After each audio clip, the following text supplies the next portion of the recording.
सभी को मेरा नमस्कार। विश्व आयुर्वेद परिषद की ओर से आयोजित इस अनवरत व्याख्यान माला में मैं आप सभी का हार्दिक स्वागत करती हूं और आज के व्याख्यान शुरू करने से पहले मैं आज के स्पीकर का आप सभी के सामने परिचय देना चाहूंगी। वैद्य हितेन वाजा जी, आत्रेय शासन चिकित्सा केंद्र, income tax circle, Ahmedabad, Gujarat में वर्तमान समय में आप अभी चिकित्सा क्षेत्र में अपनी बहुमुखी प्रतिभा से बहुत सारे स्टूडेंट्स को लाभान्वित करते हुए अनेक रोगियों की आप सेवा कर रहे हैं। अखंडानंद आयुर्वेदिक कॉलेज गुजरात, अहमदाबाद, गुजरात से आपने अपना बीएमएस पूरा किया। उसके बाद आयुर्वेद यूनिवर्सिटी IPGT&RA जो वर्तमान समय में है इट्रा ITRA से आपने 2001 में संहिता और सिद्धांत विभाग से आपने अपनी एमडी पूरी की। आयुर्वेद के मूर्धन्य विद्वान वैद्य प्रोफेसर विजय ठाकर साहब, प्रोफेसर सीपी शुक्ल सर के सानिध्य में आपने चिकित्सा शास्त्र का अभ्यास किया और साथ साथ में आपने वैद्य HG सुराणी जी महोदय के मार्गदर्शन में आयुर्वेद के गूढ़ ज्ञान को भी प्राप्त किया। तत्पश्चात 2002 में आपने अपना चिकित्सा कार्य प्रारंभ किया और 2006 से आपने वेदोत्पत्ति आयुर्वेद विद्याशाला की शुरुआत की और उसमें आपने उसके अंतर्गत विज्ञाता, शासिता, योक्ता की श्रेणी में वैद्यों को प्रशिक्षित आप कर रहे हैं, जिन्हें संहिता के आधारभूत सिद्धांतों को चिकित्सा अभिगम में प्रयोग करने हेतु प्राणाभिसर वैद्य के रूप में उसको प्रशिक्षित करने हेतु कार्य किया जाता है। आदरणीय वाजा जी ने चिकित्सा पर पूर्ण नियंत्रण रखने हेतु औषधीय के मानकीकरण, गुणवत्ता के नियंत्रण हेतु आयुष्काम कल्पन फार्मेसी की भी स्थापना की है। इस प्रकार से आयुर्वेद की चिकित्सा, शिक्षा और औषधि निर्माण के क्षेत्र में वैद्य को निरंतर आप प्रशिक्षित करने का कार्य कर रहे हैं और बहुत गौरव की बात है जो मैं व्यक्तिगत रूप से भी बहुत सारे लोगों को बता चुकी कि 500 से ज्यादा वैद्य को आप प्रशिक्षण प्राप्त आपके पास कर चुके हैं और अपनी चिकित्सा स्वयं करके वो अनेक जगह पर सेवाएं दे रहे हैं। तो जनमानस को आपने आयुर्वेद की परंपरा के जोड़ने हेतु अन्नपान शिक्षा नाम की प्रणाली लगातार आपके द्वारा वाहित हो रही है। तो मैं ऐसे विद्वान वैद्य हितेन वाजा जी आपका बहुत बहुत स्वागत करती हूँ, जो कि हमारे इस मंच का एक उद्देश्य भी है कि हम बहुत सारे अच्छे श्रेष्ठ चिकित्सक निर्माण करना चाहते हैं, जिनके माध्यम से कहीं ना कहीं हमारा students not a job seeker but job provider के रूप में काम करे और आयुर्वेद भारतवर्ष के लोगों की प्राचीन समय में जैसे मुख्य धारा के रूप में चिकित्सा करके और आगे था, इसी को वो करते रहे। तो मैं आप सभी का और साथ में स्पेशली आज के स्पीकर हितेन वाजा जी का बहुत बहुत तहे दिल से स्वागत करती हूँ कि आप हमारे निवेदन पर यहाँ आए और आज के व्याख्यान के लिए मैं आपको आमंत्रित करती हूँ। Over to you doctor Hiten Vaja जी।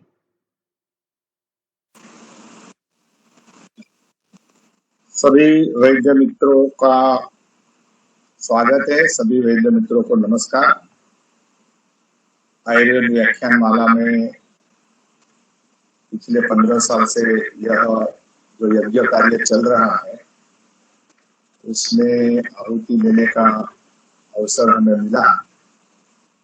हेतल जी को इसके लिए बहुत बहुत उनका आभार। हेतल जी एक वेद उत्पत्ति करके एक ज्वाइन हुए हैं, तो मैं पैरेलल ज्वाइन हुआ हूँ जी। तो उसको स्क्रीन शेयर करने का परमिशन अलाउ करिए। हाँ जी करती हूँ सर। हाँ जी, एक मिनट करती हूँ सर।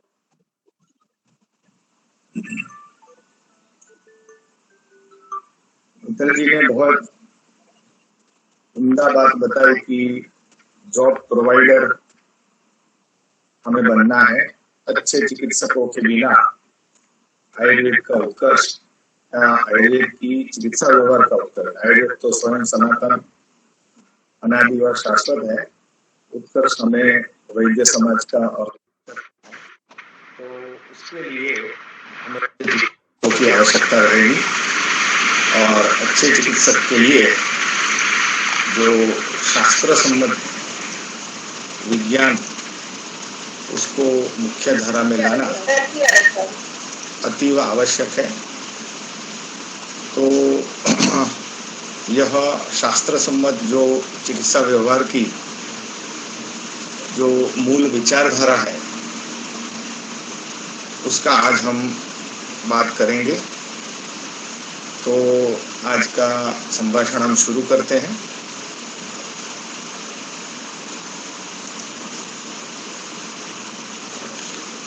संप्राप्ति विघटन एवं चिकित्सा। वैसे तो यह जो विषय है वह बहुत परिचित है और सबको यह पता ही है कि संप्राप्ति विघटन ही चिकित्सा है। फिर भी शीर्षक के तौर पर इसको चयन करने के पीछे हेतुता यह है कि चिकित्सा व्यवहार में यह देखने को नहीं मिल रहा है। चिकित्सा व्यवहार में इसकी उपस्थिति जो है वह लुप्त प्राय हो गई है। तो हमारी जो सांप्रतकालीन चिकित्सा व्यवहार की जो स्थिति है उसमें यह शीर्षक या यह मूल सिद्धांत है वो क्या बदलाव प्रदान कर सकता है और हमारी चिकित्सा को उत्कर्ष स्थिति में ले जाता है, उसके बारे में आज हम बात करेंगे। गुरुवर्य को प्रणाम। और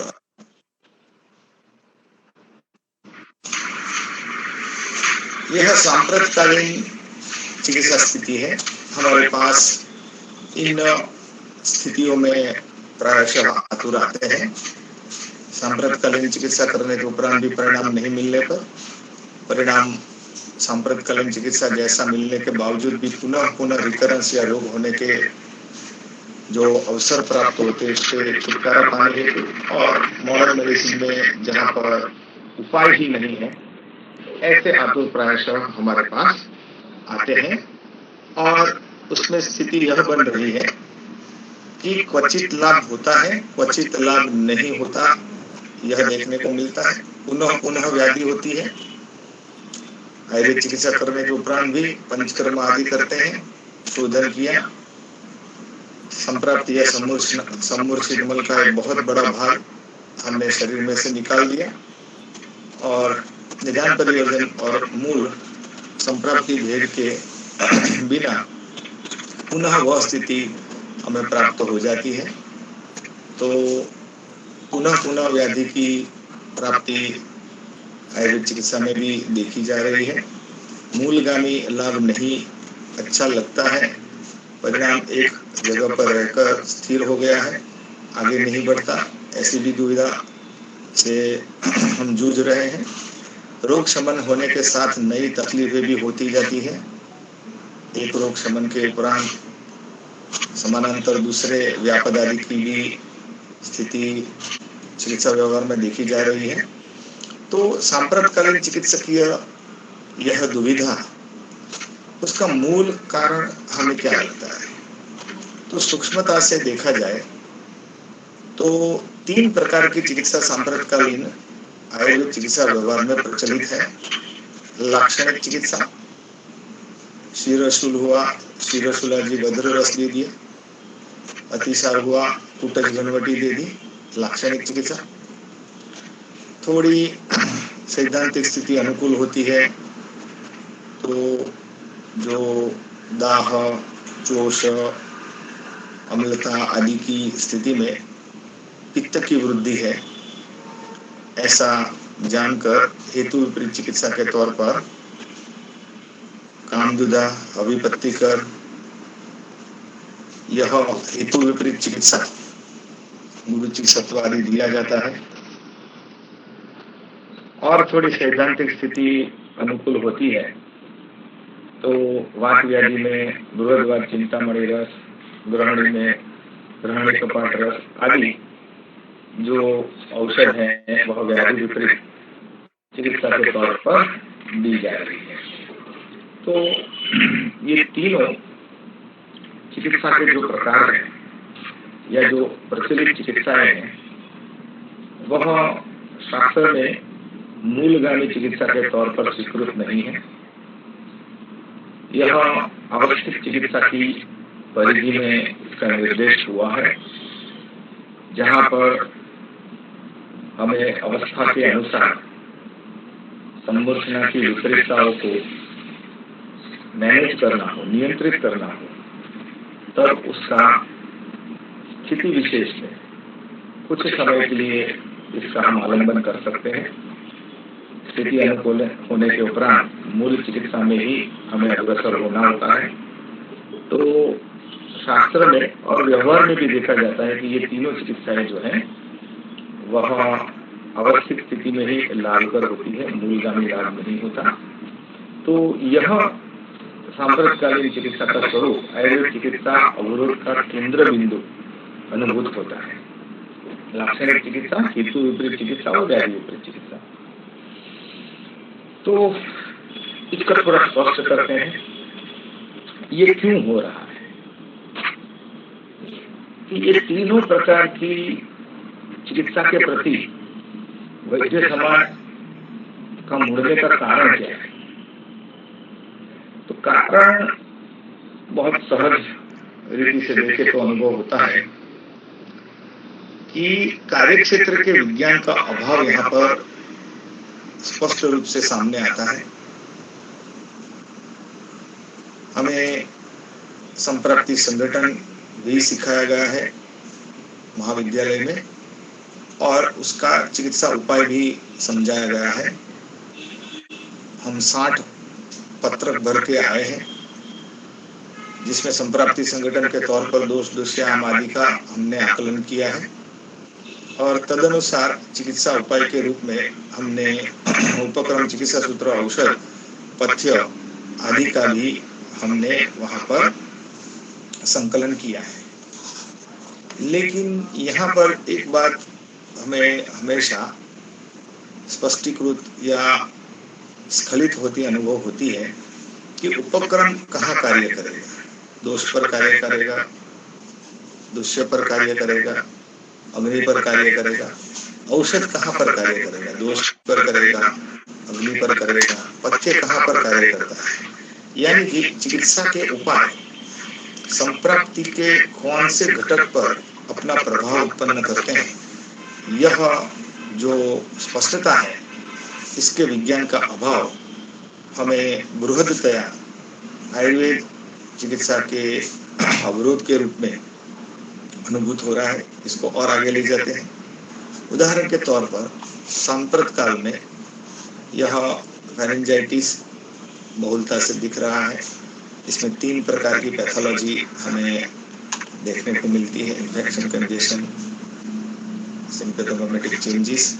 चिकित्सा उपाय के रूप में एक एंटीबायोटिक दिया जाता है जो इन्फेक्शन को रूल आउट करता है।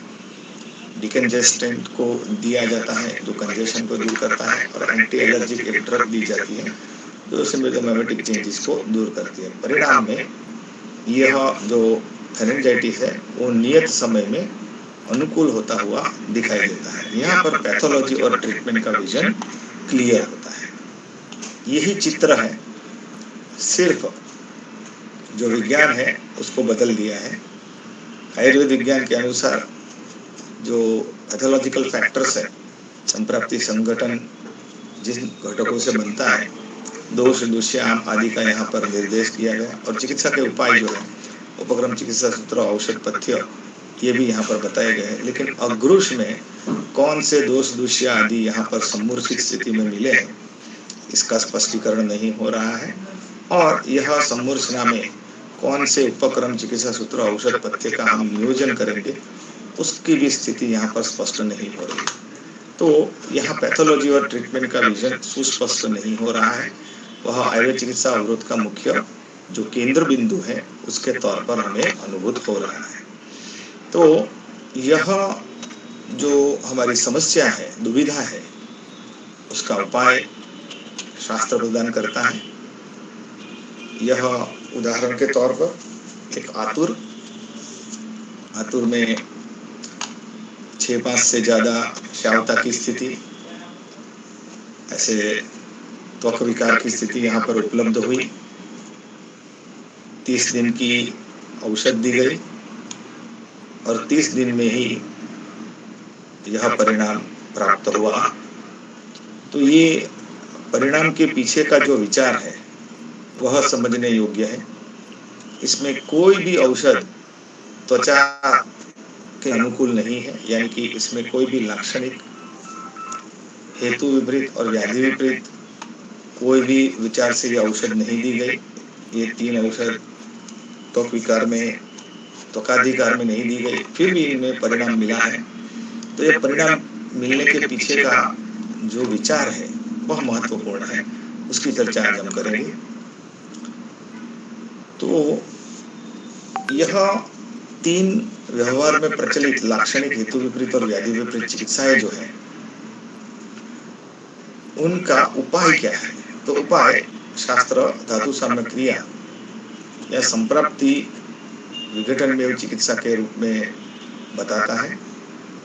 धातु 24 है, उनके सापेक्ष सिद्धांत को ज्ञात करने के बाद ही आयुर्वेद के सभी सिद्धांतों का चिकित्सकीय उपयोग कर सकते हैं, क्योंकि वास्तव में ये धातु साम्य क्रिया के लिए तंत्र निर्मित किया गया है।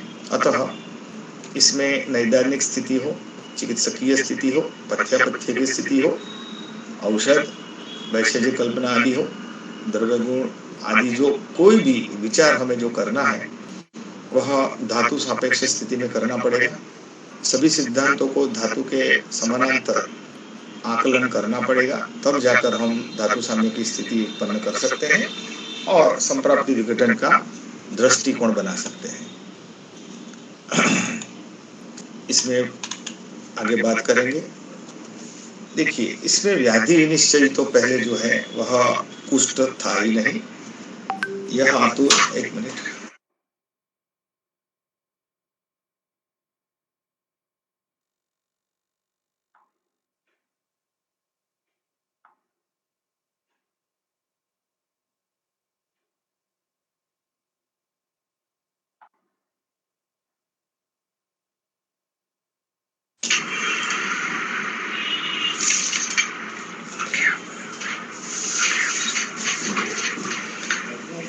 तो यहाँ कुष्ठ नहीं है, ये कार्षण नामक व्याधि था, जठराग्निजन्य विकार था, उपक्रम लंघन तय किया गया, मध्यम बल रोग था और औषध के रूप में दीपन पाचन औषध दिए गए। सामान्य रीत से लाक्षणिक, हेतु विपरीत, व्याधि विपरीत चिकित्सा में त्वक विकार में हम आरोग्यवर्धन गंधक रसायन, महामंजिष्ठ आदि को ऐसे त्वक विकार में देते हैं। लेकिन यहाँ पर स्थिति जो बन रही थी वह कार्ष्ण थी, जो जठराग्निजन्य व्याधि थी। अन्न का असम्यक परिपाक से यह उत्पन्न हुई थी। श्यावता पक्वाशयगत विगुण वायु से और अपक्व आहार रस के अपीड़न से यहाँ पर कर्षण स्थिति में उत्पन्न हुई थी। यदन्नम देह धातो जो बलवान आदि पोषकम तत्राग्नि हेतु आहार नहीं अपक्वादयाद रस, अर्थात यहाँ पर हमें जठराग्नि को सापेक्ष बनाकर यहाँ सम्यक पाचन उदीर्ण करके पक्व आहार रस, प्रसाद रूप आहार रस की उत्पत्ति करनी थी, जिससे कि सम्यक वर्ण की प्राप्ति हो। तो वही कार्य हमने आगे जो यह औषध जो है उससे किया।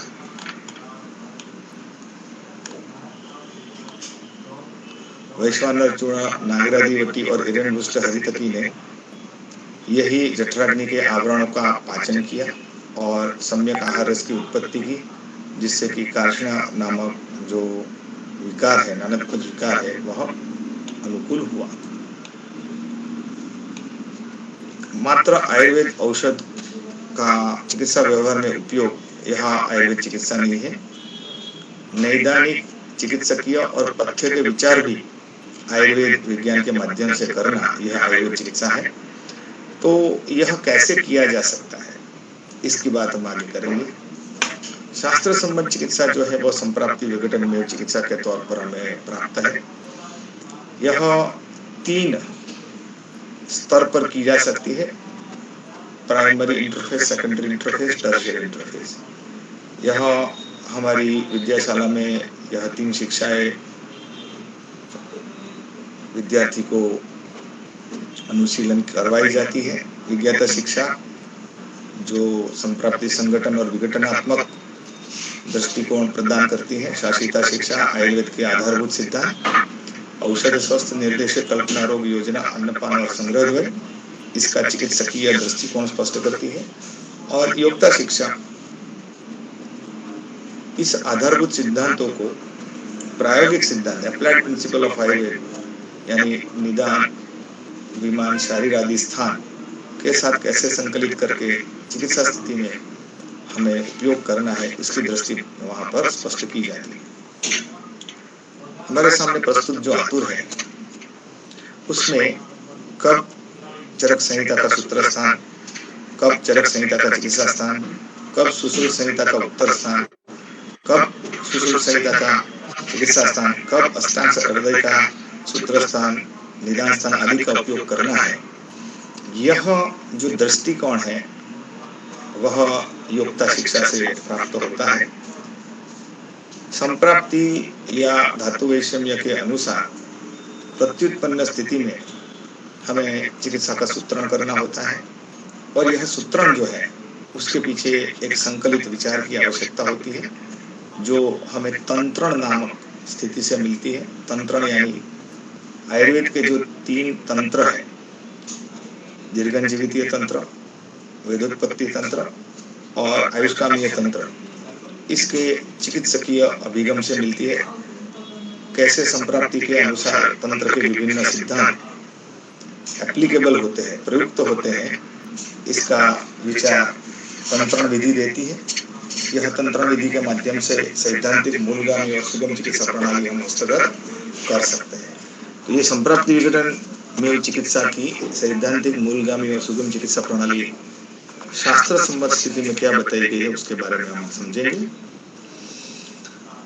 संप्राप्ति, संगठन और विघटन का एक अतिदेश सिद्धांत शास्त्र में बताया गया है जो रोग चतुष्क में है। रोग चतुष्क धातु वैषम्य की पूर्ण क्रियाविधि प्रस्तुत करने का निर्देशात्मक अधिकार रखता है। General protocol for understanding any pathogenesis, इसमें उन्होंने जो उपनयन किया है वह है तस्माद् विकार प्रकृति अधिष्ठानांतराणि समुत्थान विशेषांश बुद्ध्वा कर्म समाचर। अर्थात किसी भी धातु वैषम्य में हमारे सामने प्रस्तुत जो आतुर है उसमें जो विकृति पड़ी है, यानी जो धातु वैषम्य पड़ा हुआ है, जो दूर करने के लिए हमारे सामने प्रस्तुत हुआ है, उसमें हमें चिकित्सा करनी है।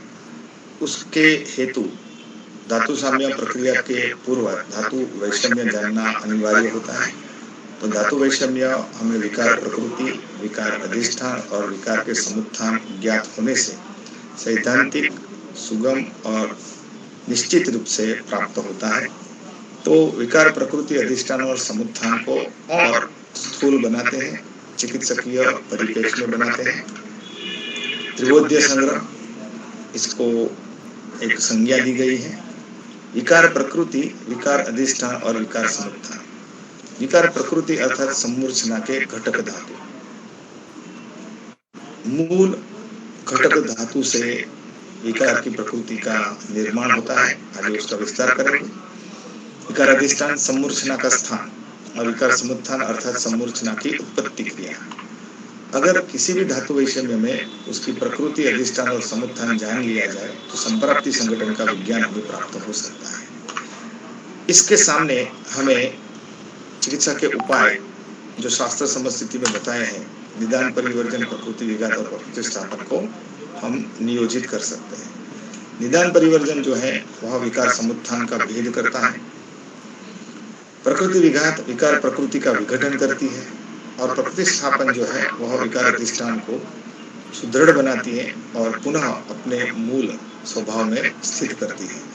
तो यह 3 जो चिकित्सा के उपाय बताए गए हैं, निदान, परिवर्तन, प्रकृति विघात और प्रतिस्थापन, यह संप्राप्ति के या धातु वैषम्य के घटकों के साथ सामंजस्य प्राप्त कर पाते हैं।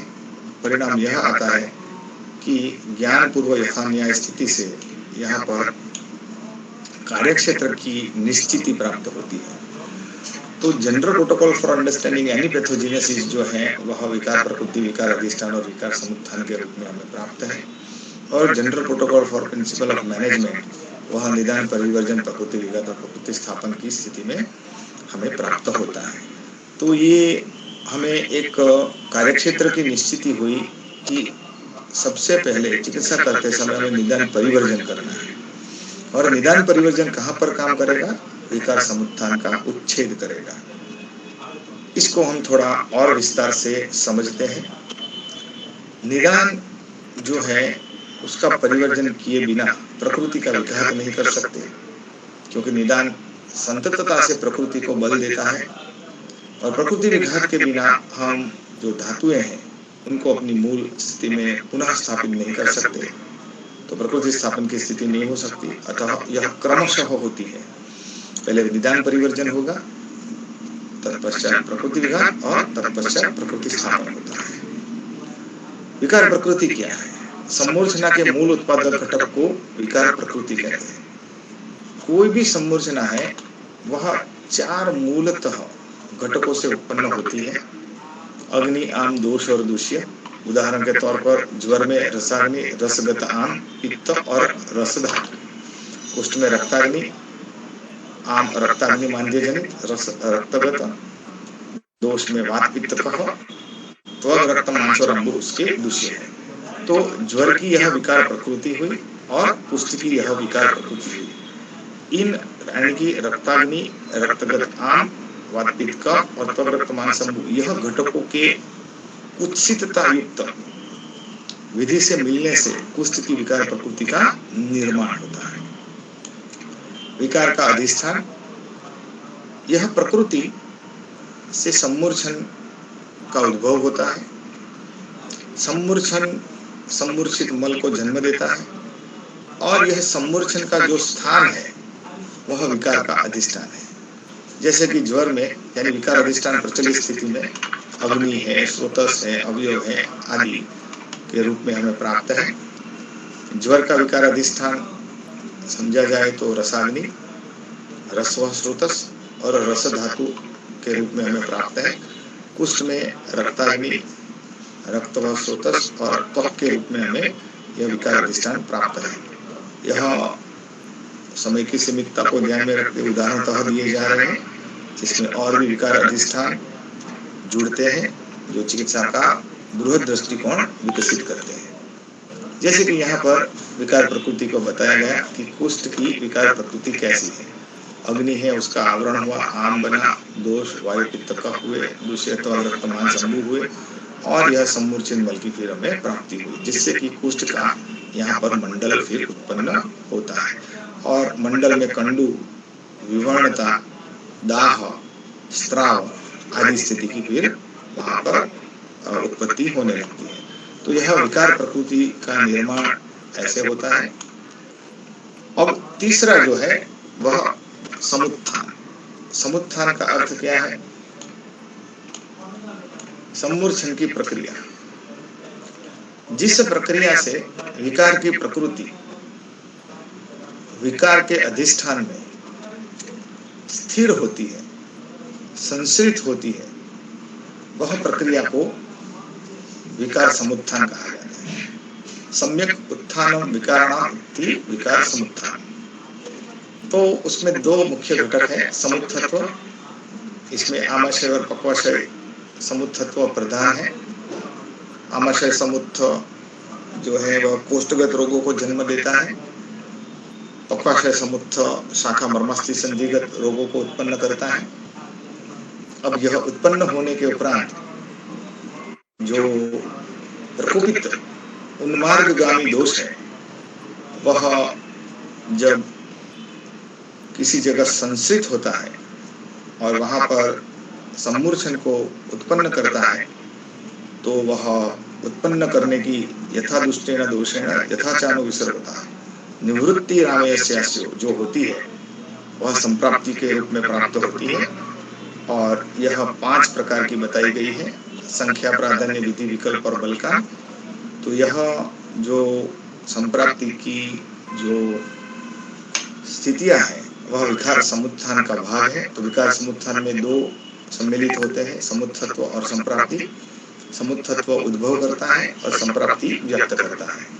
तो ये दो स्थिति विकार समुत्थान के अंतर्गत विकारों की उत्पत्ति को निदर्शित करती है। अतः संक्षिप्त में कहा जाए तो विकार समुत्थान क्या है, विकार की उत्पत्ति प्रक्रिया। जैसे कि उदाहरण के तौर पर यहाँ पर बताया जा रहा है कि विरोधिनी अन्नपान है, यानी यह विषम आहार विहार से जो साम मल आमाशय में उत्पन्न होता है वह पच्चमानाशय में जाता है, वहाँ फिर उसका अपाक होकर वहाँ साम दोष की उत्पत्ति होती है। यह दोष मात्रा में और बढ़ता है, मात्रा में बढ़कर वह उन्मार्ग को जाने के लिए प्रेरित होता है, कोपस्तु उन्मार्गगामिता। तो वह अपने अधिष्ठान को छोड़कर फिर आमाशय पक्वाशय, जिसको कोष्ठ कहा गया है, उससे फिर बाहर निकलकर मार्गस्थ रस में जाता है और मार्गस्थ रस में से वह खले कपोत न्याय से प्रसर की स्थिति को प्राप्त करके पूरे शरीर में फैलता है।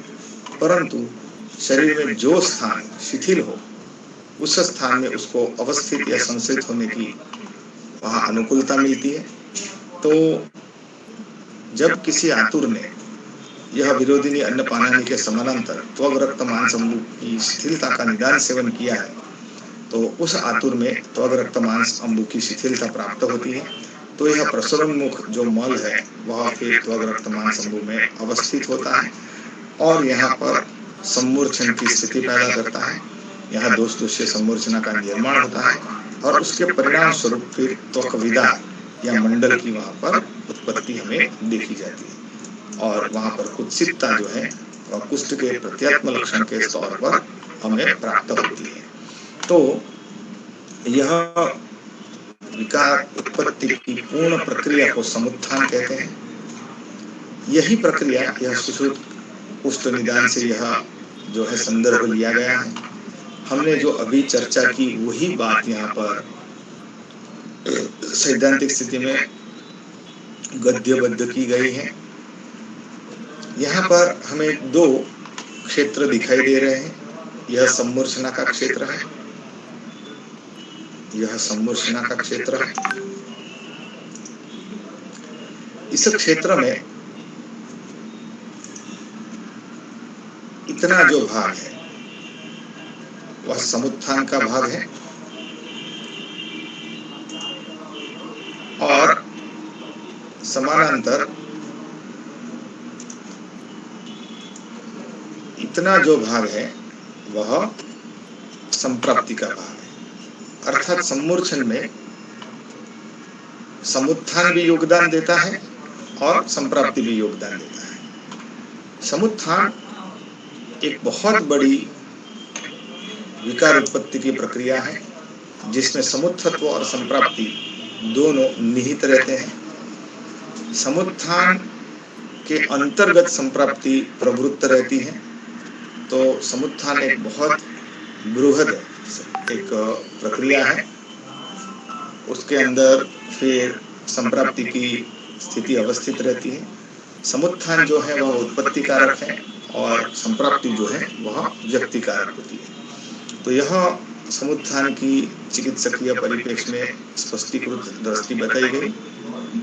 विकारोत्पत्ति उपरांत भी अगर यहाँ पर प्रसरों नुकसान दोष की गति आपूर्त रहती है तो यह सम्मूर्छना जो है वह वेदावस्था को प्राप्त होती है। वेदावस्था में भी अगर आपूर्ति प्राप्त होती है तो असाध्यता हो और असाध्यता भी अगर आगे बढ़ जाए तो फिर अरिष्ट की प्राप्ति समुत्थान के ही माध्यम से हो सकती है।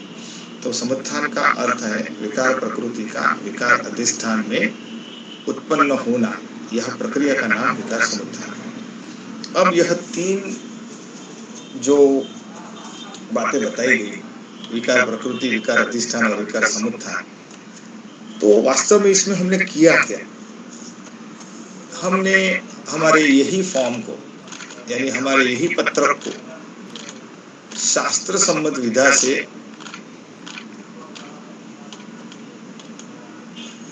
यही हम जो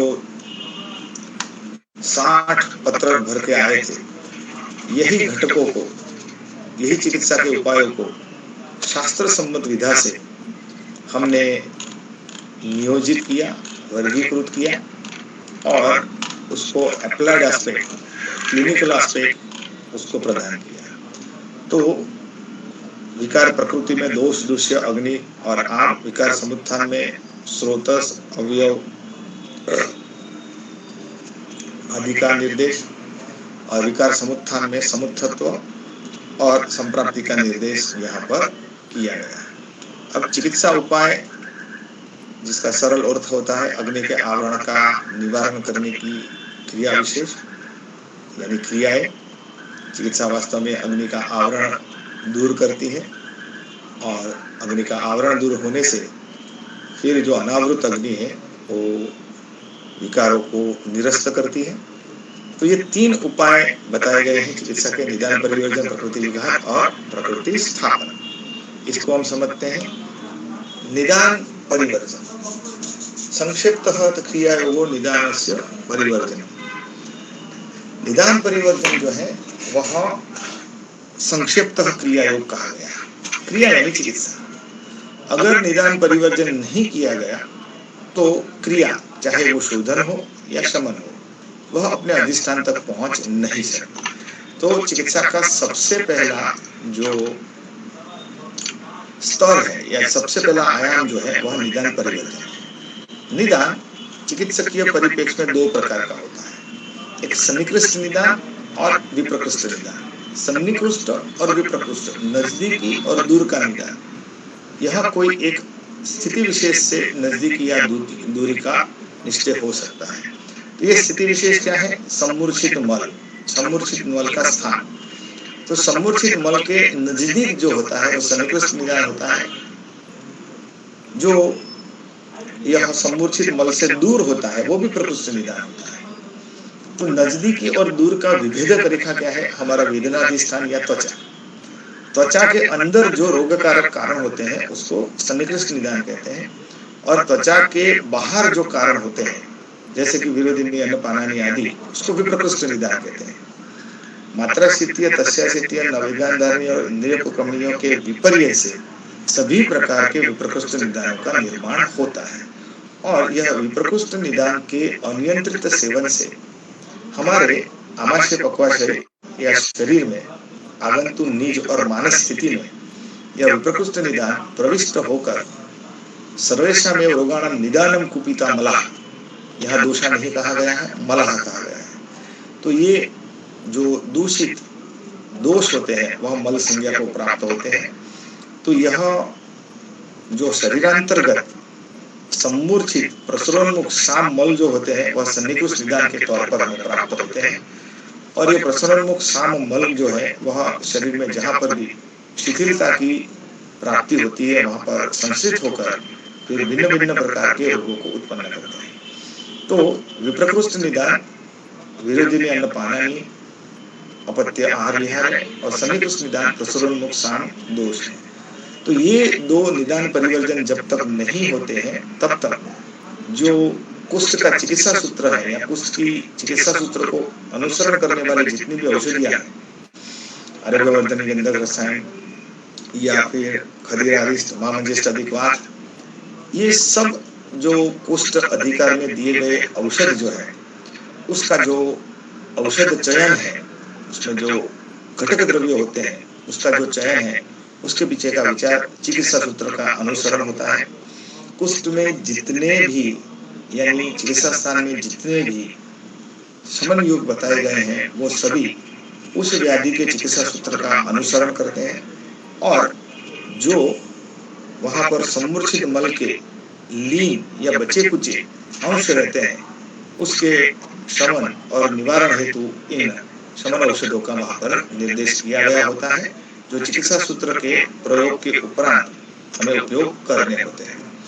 तो निदान परिवर्जन सबसे प्रथम चिकित्सा है जहां पर हम समुत्थान में समुत्थत्व का भेद करते हैं।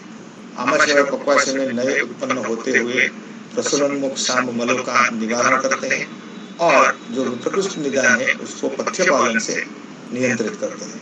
तो निदान परिवर्जन से स्थिति यह प्राप्त होती है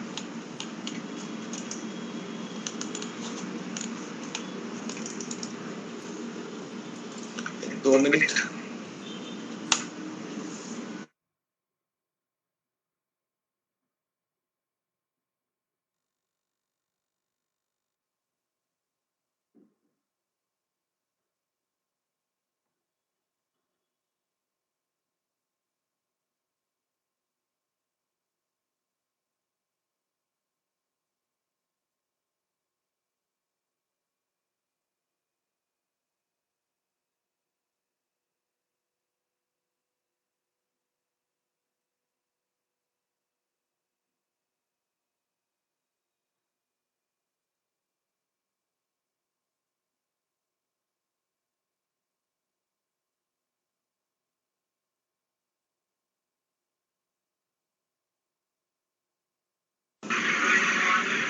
निदान परिवर्जन के उपरांत प्रकृति विघात आता है। निदान परिवर्जन में हमने जो विप्रकृष्ट निदान था और सन्निकृष्ट निदान था, उसका जो एक प्रकार से बल संमोचना को प्राप्त होता था, एक ड्रेनेज क्रिएट हुआ था, वह हमने निरस्त कर दिया।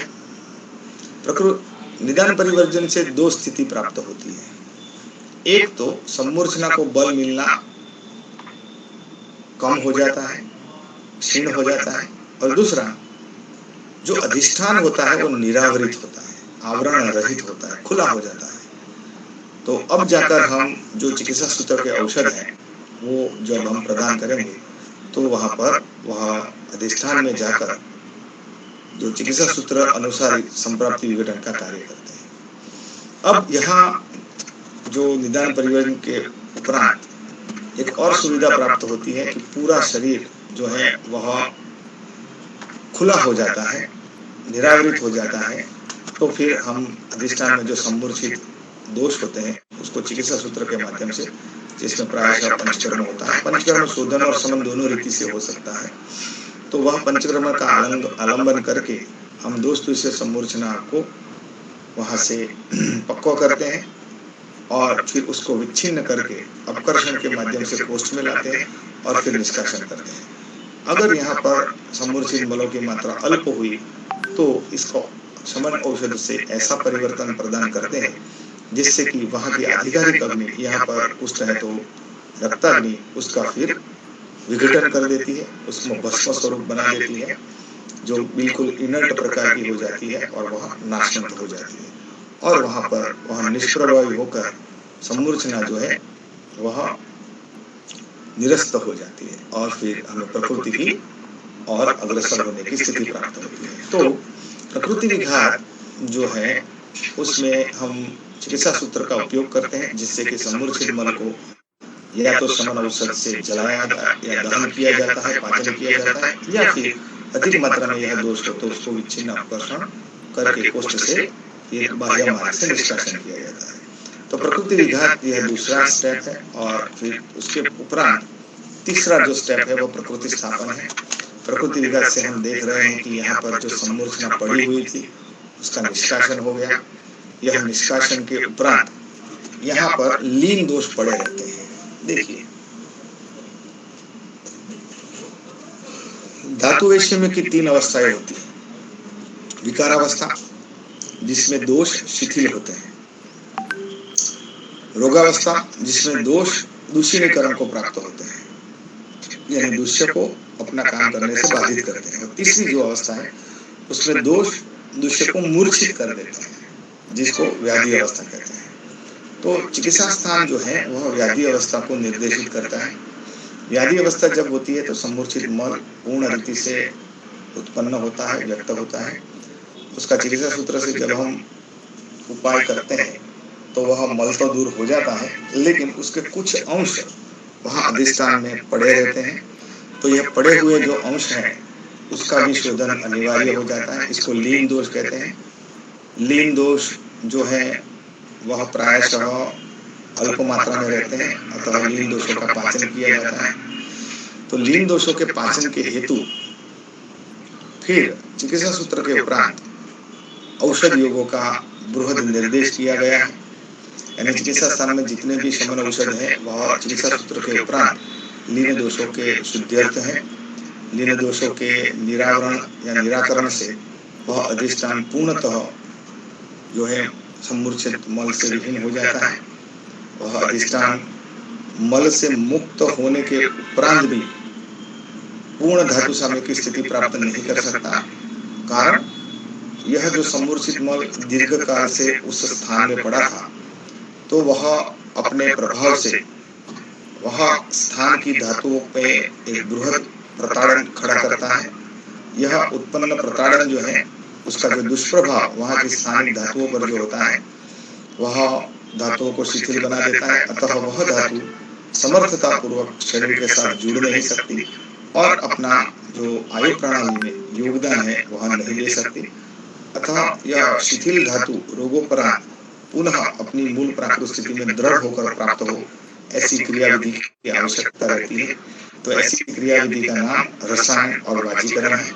अतः 28 जो चिकित्सा बताई गई है चिकित्सा स्थान में, उससे जब आतुर को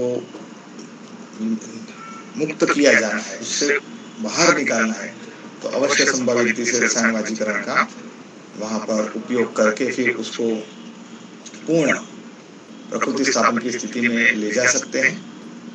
यह प्रकृति स्थापन में स्थित जो आतुर है, अब वह स्वस्थ हो जाता है, आतुर नहीं रहता और बाद में उसको सश्रुत और अन्नपान की विधियों में जोड़ दिया जाता है, जिससे कि उसको अपनी नियत आयु 100 साल को प्राप्त होने की महत्तम संभावनाएं प्राप्त हो। तो इस प्रकार से प्रकृति स्थापन में 2 उपाय होते हैं। एक तो लीन दोष के पाचन हेतु शमन औषध और वहां की स्थानिक धातुओं के दृढ़ीकरण हेतु रसायन और वाजीकरण का सुनिश्चित उपयोग। तो यह तीसरा जो आयाम है वह प्रकृति स्थापन है, जिसको दीर्घजीवितीय तंत्र में विशिष्ट संज्ञा दी गई है और वेदोत्पत्ति तंत्र में उसको वैकृतापम चिकित्सा के तौर पर भी बताया गया है। तो कुल मिलाकर यहाँ पर एक परिस्थिति स्पष्ट होती है कि चिकित्सा में प्रथम निदान परिवर्जन अर्थात पथ्य और उपक्रम। पथ्य क्या है? विप्रकृष्ट निदान परिवर्जन है। पथ्य विप्रकृष्ट निदान परिवर्जन और उपक्रम क्या है? सन्निकृष्ट निदान परिवर्जन। सन्निकृष्ट निदान परिवर्जन का उपाय है उपक्रम और विप्रकृष्ट निदान परिवर्जन का उपाय है पथ्य। तो ये दोनों का उपयोग किए बिना चिकित्सा विदिशा को प्राप्त होती है। निदान परिवर्जन के अभाव में क्या दुष्करता प्राप्त होती है वो हम और स्पष्ट करते हैं उदाहरण से। आजकल जो सामान्य व्याधि चल रहा है प्रतिश्याय, इसमें सामान्य लक्षण यह मिलते हैं: नासास्त्राव, नासानाह, शबथु, नासातंडु, नासादाह, नासायाम, गंध का अज्ञान। तो यह लक्षण समूह से हमें यह जानना होता है कि हमारे सामने उपस्थित आतुर जो है उसमें कौन सी धातु वैषम्य स्थिति है, विकार स्थिति है, रोग स्थिति है या व्याधि स्थिति। देखिए ये तीनों स्थितियां सभी प्रकार की व्याधि में होती है। शिरशूल भी विकार स्थिति का, रोग स्थिति का, व्याधि स्थिति का होता है।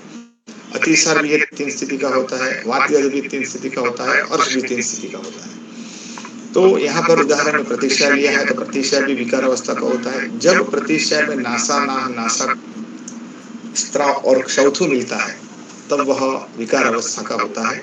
इसके साथ जब नासाकंडु, नासादा और नासा आयाम मिलता है तब वह रोग अवस्था को प्राप्त होता है। और जब गंध का अज्ञान होने लगता है तब वह प्रतिशय व्याधि अवस्था को प्राप्त कर लेता है। यह कोष्ठ से संचालित होता है, यह शाखा से संचालित होता है और यह मर्मास्थि संधि से संचालित होता है। कोष्ठ का अर्थ है प्राण, उदक, अन्नव, स्रोतस और मार्गस्थरस। शाखा का अर्थ है त्वक यानी स्थानस्थ रस, रक्त, मांस, मेद, अस्थि, मज्जा, शुक्र और मूत्रपुरुष स्वेद की सक्रियता से मर्मास्थि संधि की क्रियान्वित स्थिति प्राप्त होती है। तो ये 3 लक्षणों की उपस्थिति से हम यह कौन सी अवस्था का जो धातु वैषम्य प्रतिशय का आतुर लेकर आए हैं वो हम जान सकते हैं। संप्राप्ति विघटन हेतु हमें क्या करना है? हमें ये देखना है कोष्ठ निरपेक्ष हुआ है, शाखा निरपेक्ष हुई या मर्मास्थि संधि निरपेक्ष हुई है। तीनों में अगर हमारे पास एक्सट्रीम कंडीशन का कोई आता है तो हमें गंधक ज्ञान की स्थिति प्राप्त होती है। अगर हमारे सामने कोई नासा स्राव, नासा नाह और क्षौथु लेकर आता है तो वह कोष्ठ के सापेक्षीकरण की अपेक्षा रखता है। तो उसमें सिर्फ उपक्रम सूत्र के उपयोग से दोष एवं धातु के वहां पर उपक्रम सूत्र, पातस्योपक्रम स्नेह स्वेद संशोधनम मृदु वह दोषोपक्रम है, रसजानम विकराणम सर्वलंघनम औषधम वो धातु उपक्रम है।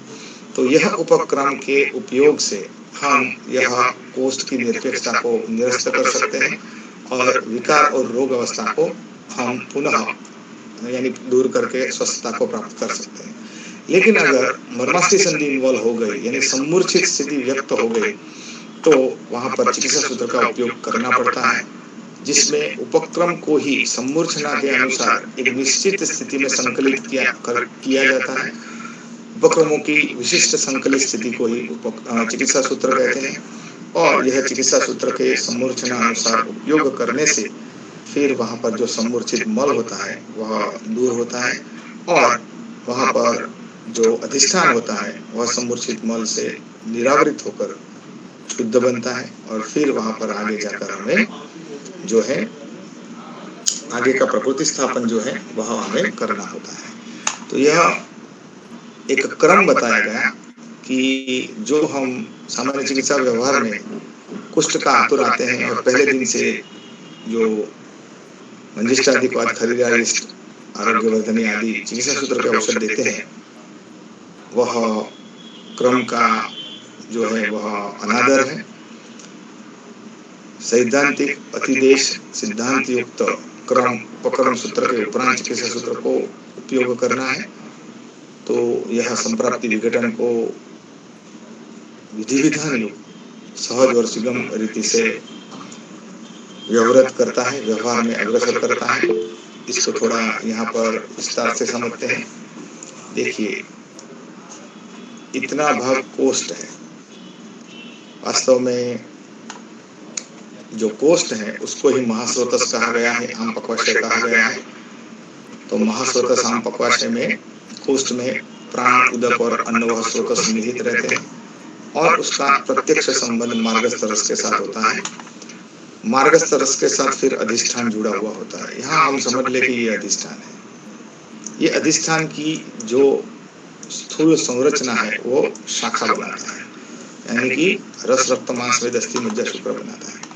और उसमें जो वृत्तियों का संपादन करना है, यानी 10 वृत्ति का संपादन हम कर सकते हैं, 5 ज्ञानेंद्रियों के कर्म और 5 कर्मेंद्रियों के कर्म, यह मर्मास्थि संधि में होते हैं। अतः अगर नासा है तो नासा की प्रधान वृत्ति है गंध ज्ञान। तो गंध ज्ञान करने के हेतु यहाँ पर मर्मास्थि संधि सक्रिय रहती है, जिसमें मूत्रपुरी और स्वेद निश्चित रीति से गंध ग्रहण करने हेतु रस, रक्त, मांस, वेद, अस्थि, मज्जा, शुक्र इन धातुओं का उपयोग करते हैं और शरीर को वृत्तियों का संपादन करवाते हैं। तो यह 3 जो कोष्ठ शाखा और मर्मास्थि संधि है वह हमारे प्रत्येक अवयवों के साथ जुड़े हैं और उसमें अगर हमें इस आतुर में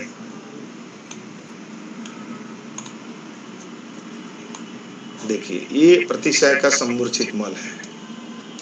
इसमें ये भाग देखिए, यह कोष्ठ से आया है, ये भाग जो है वो शाखा से आया है और ये भाग जो है वो मर्मास्थि संधि से आया है। कोष्ठ का आधिकारिक अग्नि जठ है, शाखा का आधिकारिक अग्नि जो है वह धत्वाग्नि है और मर्मास्थि संधि का आधिकारिक अग्नि है वो महाभूत अग्नि है। तो इन अग्नियों के आवरण से 3 प्रकार के मल बनते हैं और ये 3 प्रकार के मल फिर धीरे धीरे प्रसरोन्मुख होकर, अग्रसर होकर निश्चित अधिष्ठान में जाकर निश्चित व्याधि को उत्पन्न करते हैं। प्रतिशय में अकेला सिर्फ कोष्ठगत मल उत्पन्न होता है, वह नासा में जाकर स्थित होता है। तो 3 ही लक्षण उत्पन्न हो गए, नासास्त्राव, नासानाह और क्षौथ। ये बार बार भी हो सकता है। अगर यह शाखा से उत्पन्न मल नासा में जाकर अगर प्रतिशय उत्पन्न करता है तो नासादाह, नासा कंडू, नासा आयन लक्षण को उत्पन्न करता है। और मर्मास्थि संधि जनित मल अगर नासा में जाकर अगर प्रतिशय उत्पन्न करते हैं तो फिर वह गंधक ज्ञान को वहां पर पैदा करते हैं। तो किस प्रकार के मल से कौन से लक्षण उत्पन्न हो सकते हैं यह भी हम तंत्र के तंत्रण पद्धति से जान सकते हैं, तंत्र युक्तियों के माध्यम से जान सकते हैं, जिससे कि हमारी चिकित्सा दृष्टि जो है वो निर्मल और सुदृढ़ बन सकती है। तो इन लक्षणों की उपस्थिति में हमें फिर तय करना है कि कौन सा हमें प्लान ऑफ ट्रीटमेंट, उपाय तय करना है, उपक्रम सूत्र तय करना है या चिकित्सा सूत्र तय करना है। प्रतिशय आया और सीधा ही हमने लक्ष्मी विलास रस दे दिया, ये व्याधि विपरीत चिकित्सा है, या इसको रोगाभिसरण कहते हैं, जो निकृष्टतम चिकित्सा है। प्रतिशय रोग है, उसमें लक्ष्मी विलास अधिकार है, तो प्रतिशय में लक्ष्मी विलास देना यह रोग का अनुसरण होगा। रोग का चिकित्सा में हम अनुसरण कर रहे हैं, यही रोगाभिसरण स्वरूप है।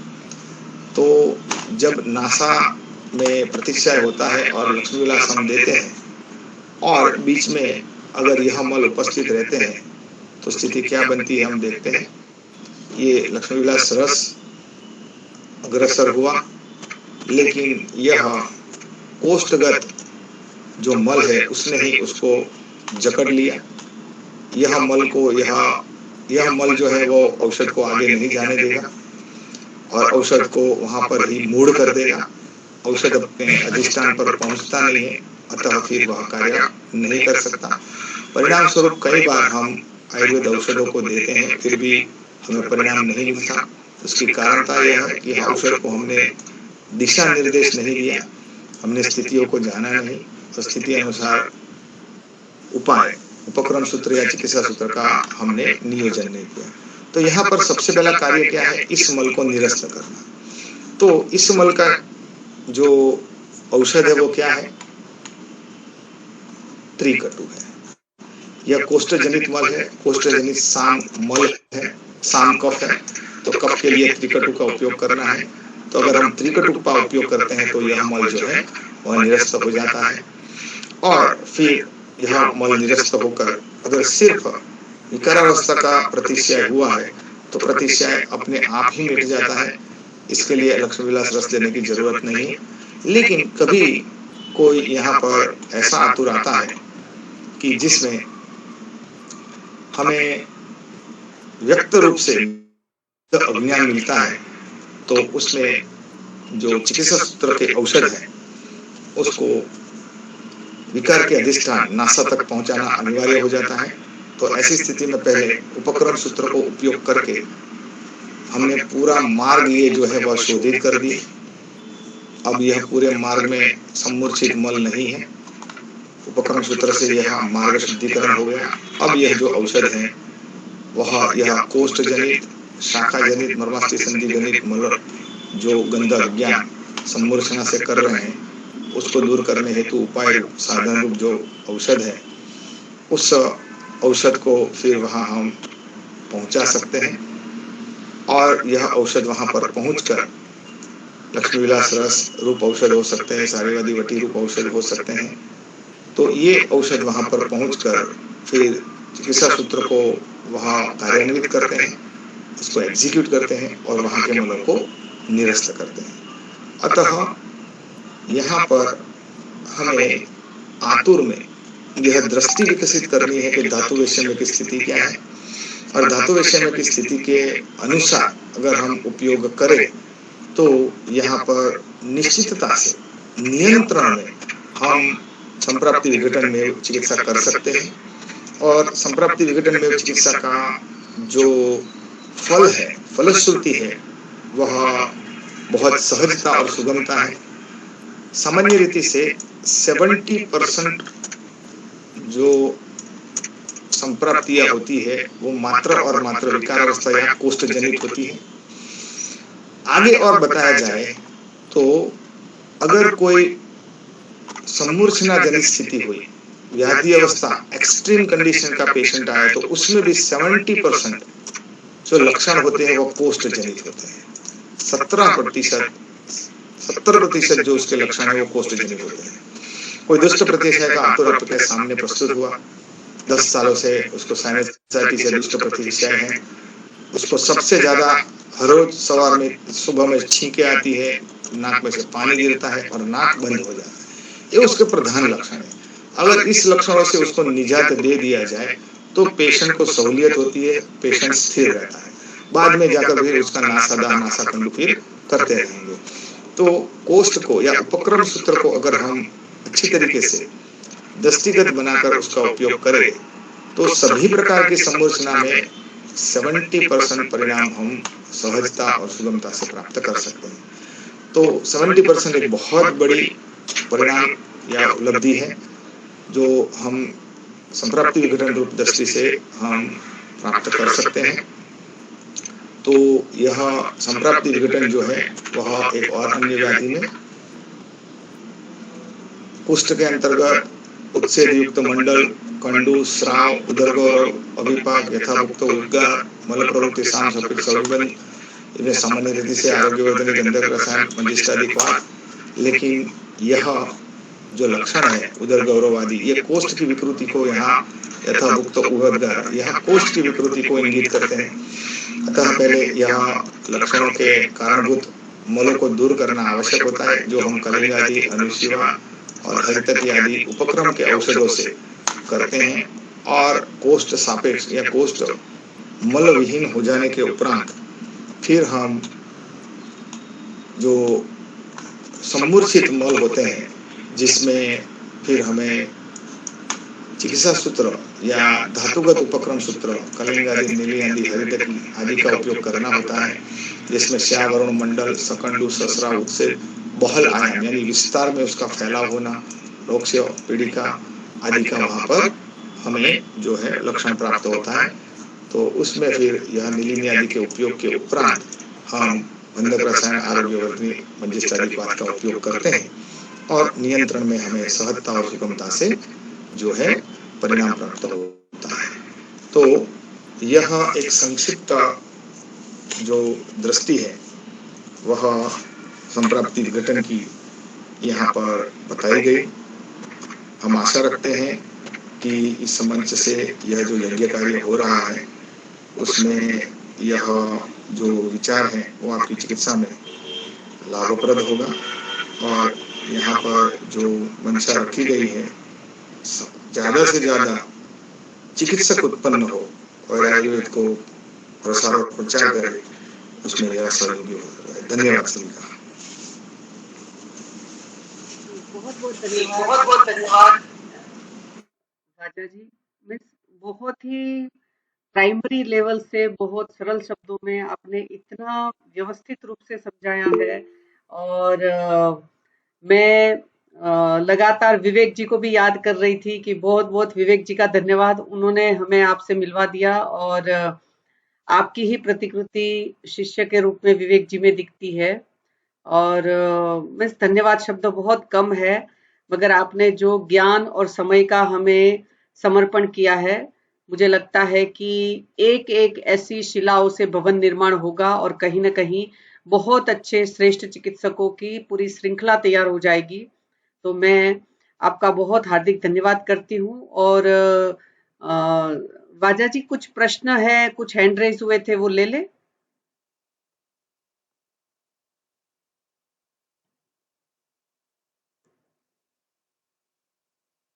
हेलो हितेन जी।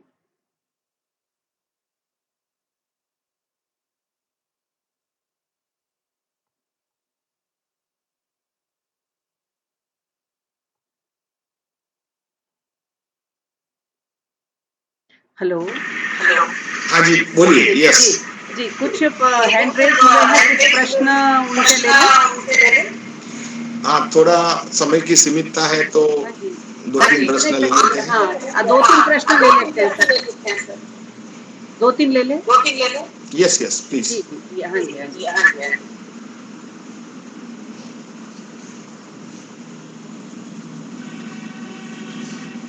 डॉक्टर सुमन शर्मा, आपने हैंड रेज किया था, आप अपना अनम्यूट करके पूछ लीजिए और फिर बाद में माइक म्यूट कीजिए।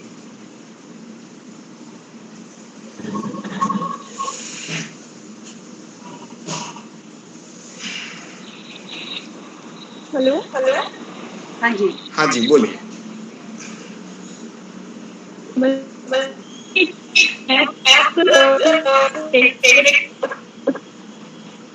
आपकी आवाज नहीं सुनाई दे रही। हेलो डॉक्टर सुमन, आप है ना अपना अभी तो चैट बॉक्स में क्वेश्चन टाइप कर दीजिए, मैं पूछ लेती हूँ, या हितेन जी ऊपर से पढ़ भी सकते हैं। आप क्वेश्चन टाइप कर दीजिए। Okay ma'am.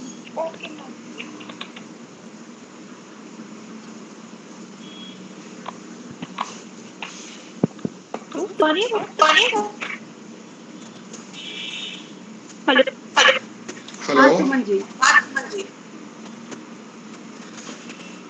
तब तक कोई दूसरा प्रश्न ले लेते हैं। हाँ जी जी सर। आज पता नहीं इको कैसे हो रही है, नहीं समझ में आ रहा है मुझे। हाँ अर्शिया, मैं अभी वही बोल रही हूँ, मुझे बहुत ज्यादा कंफर्ट नहीं पता है, लेकिन कुछ हो रहा है आज।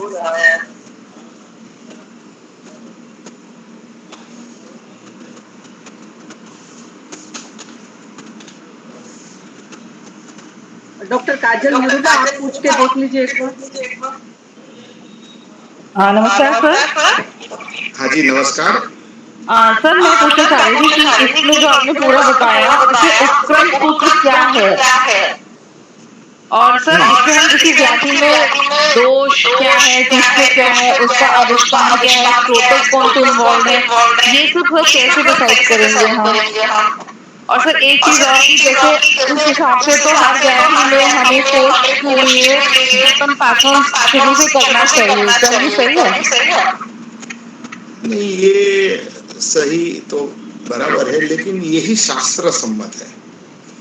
हमें ये इसलिए थोड़ा अलग या स्वीकृत नहीं होता, ऐसी स्थिति में अनुभव हो रहा है, क्योंकि चिकित्सा व्यवहार में ये नहीं है, लेकिन शास्त्र तो यही लिखता है कि दोष के चिकित्सा सूत्र बताए, दुष्य के चिकित्सा सूत्र बताए, बराबर।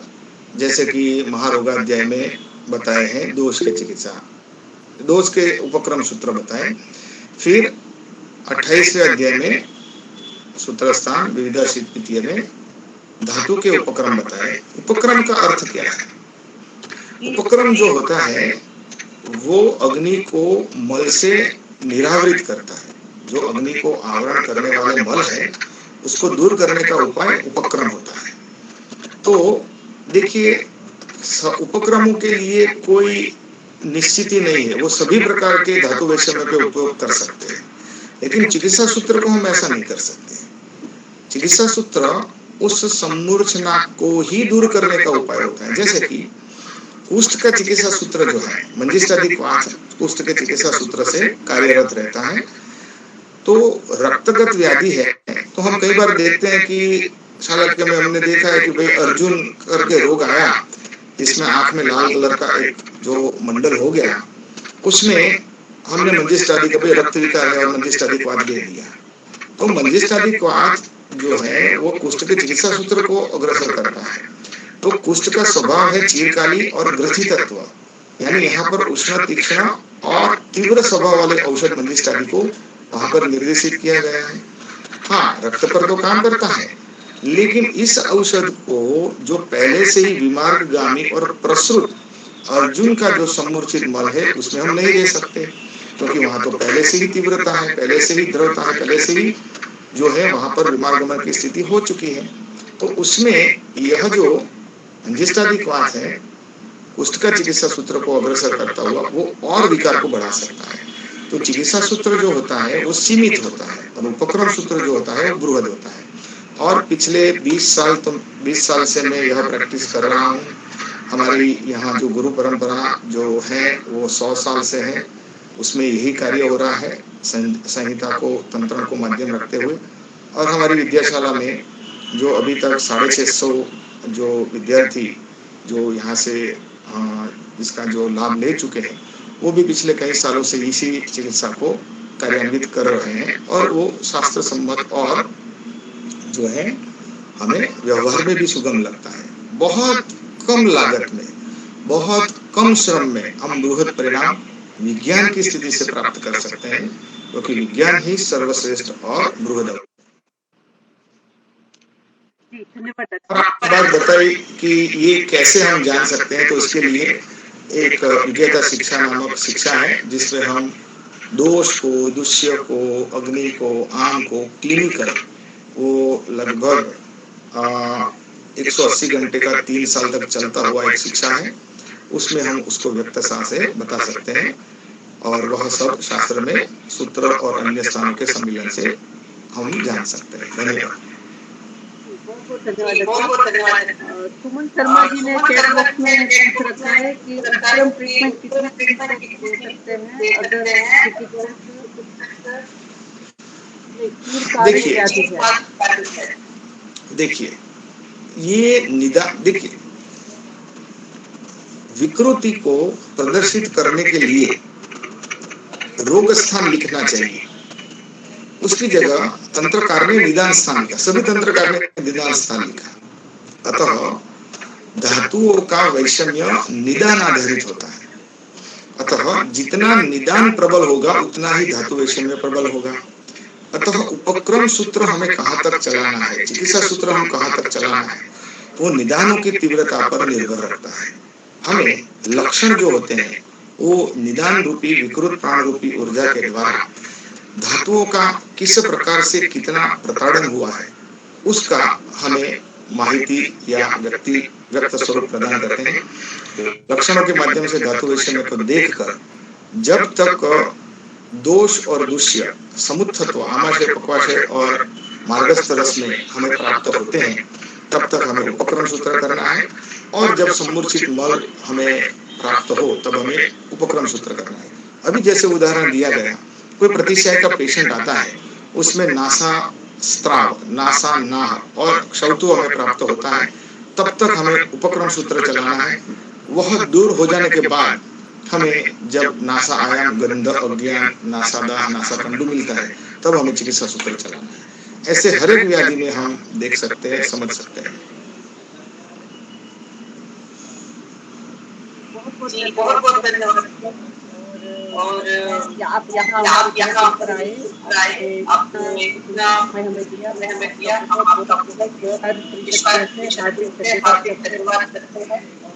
और मुझे लगता है कि हम और भी साल में एक लेक्चर आपसे सुनना चाहेंगे अगर आप हमें दे पाए तो। और मैं आपसे करेंगे। हाँ, आयुर्वेद से हमें यह सब मिला है, तो आयुर्वेद में यानी कि कार्य करना ये सौभाग्य होगा, करेंगे हम अवश्य। जी सर, बहुत बहुत धन्यवाद। पार्टिसिपेंट का भी बहुत बहुत धन्यवाद। बेटा ज्यादा प्रश्न आज नहीं ले पाएंगे, सर ने हमें जो समय दिया था तो वो सर बहुत व्यस्ततम समय से हमें समय दिया है।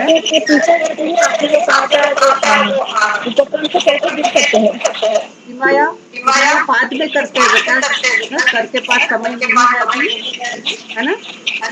Thank you. हाँ जी।